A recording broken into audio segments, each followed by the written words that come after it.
बिहार के वो प्राइवेट विद्यालय जो अपना रजिस्ट्रेशन बिहार सरकार के अंतर्गत नहीं करवाए हैं, उन पर अब गाज गिरने वाली है। और वो प्राइवेट विद्यालय अगर 15 अगस्त से पहले अपने रजिस्ट्रेशन के लिए आवेदन नहीं देंगे, तब उनकी मान्यता रद्द हो सकती है या उन पर 1 लाख रुपए का जुर्माना भी लगाया जा सकता है। हम सबको मालूम है के पाठक साहब के बाद नए अपर मुख्य सचिव बनकर आए हैं एस सिद्धार्थ साहब, और एस सिद्धार्थ साहब एकदम से इस कोशिश में लगे हुए हैं कि कैसे भी बिहार के पढ़ाई को ठीक कर दिया जाए।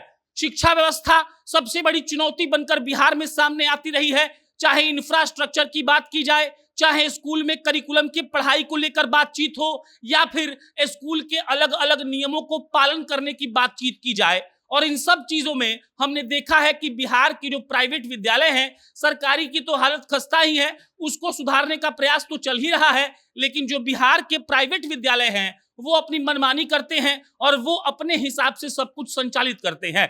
लेकिन अब के पाठक साहब के जाने के बाद जब नए अपर मुख्य सचिव एस सिद्धार्थ बनकर आए हैं, तब वो भी कोई कोताही बरतने को तैयार नहीं है। एस सिद्धार्थ साहब एकदम से इस बात को लेकर अड़े हुए हैं कि आपको अपना सब कुछ ठीक करना होगा, नहीं तो आपको झेलना होगा। अगर आप अपना सब कुछ ठीक नहीं करेंगे तब आप पर जुर्माना लगाएंगे, आपका मान्यता भी रद्द करेंगे। अब प्राइवेट स्कूल का फॉर्मूला समझिए। प्राइवेट स्कूल अगर आप बिहार में चलाते हैं तो आपको राइट टू एजुकेशन के तहत रजिस्ट्रेशन करवाना होता है। उस रजिस्ट्रेशन से बकायदा स्कूलों को भी फायदा होता है, क्योंकि जो राज्य सरकार होती है वो कई सीटों पर गरीब बच्चों का नामांकन करवाती है, उसके लिए पैसा जो है वो राज्य सरकार वहन करती है।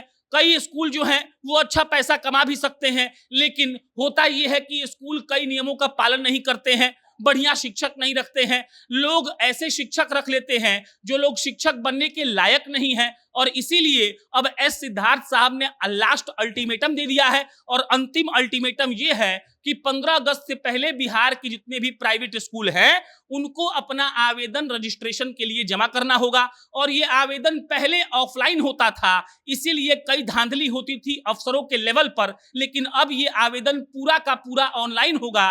और जो भी लोग आवेदन नहीं करेंगे उनका या तो मान्यता रद्द होगा या उन पर 1 लाख रुपए का जुर्माना लगाया जाएगा। एस सिद्धार्थ साहब ये क्यों कर रहे हैं ये समझिए। वो इसीलिए ऐसा कर रहे हैं क्योंकि प्राइवेट स्कूल खोलकर कई लोग बैठे हैं, पढ़ाई होती नहीं है, बच्चों से पैसा बिना मतलब का लिया जाता है, कोई फीस का स्ट्रक्चर नहीं है, और राज्य सरकार ये सब कुछ अपने अधीन करके रेगुलेट करना चाहती है। इसीलिए अब उन पर शिकंजा कसा जा रहा है। 15 अगस्त के पहले अगर प्राइवेट स्कूल के मालिक जो 24,000 हैं उन्होंने आवेदन जमा नहीं किया, जिनका रजिस्ट्रेशन नहीं है, तो इन ऐसे स्कूलों को शिक्षा विभाग है वो चिन्हित करेगा। कई हद तक चिन्हित किया जा भी चुका है, और उसके बाद उन पर सरपट कार्रवाई की जाएगी और बिना किसी मरम्मत के 1 लाख का जुर्माना होगा, और उसके बाद मान्यता रद्द करने का कार्यक्रम भी शुरू हो सकता है। मिला जुलाकर जो बिहार में प्राइवेट विद्यालय चला रहे हैं उनको सतर्क होना पड़ेगा। अगर वो राइट टू एजुकेशन के तहत मान्यता नहीं लिए हैं तो रजिस्ट्रेशन के लिए ऑनलाइन आवेदन करना होगा, और अगर वो ऐसा नहीं करते हैं तो क्या होगा हमने आपको बता दिया।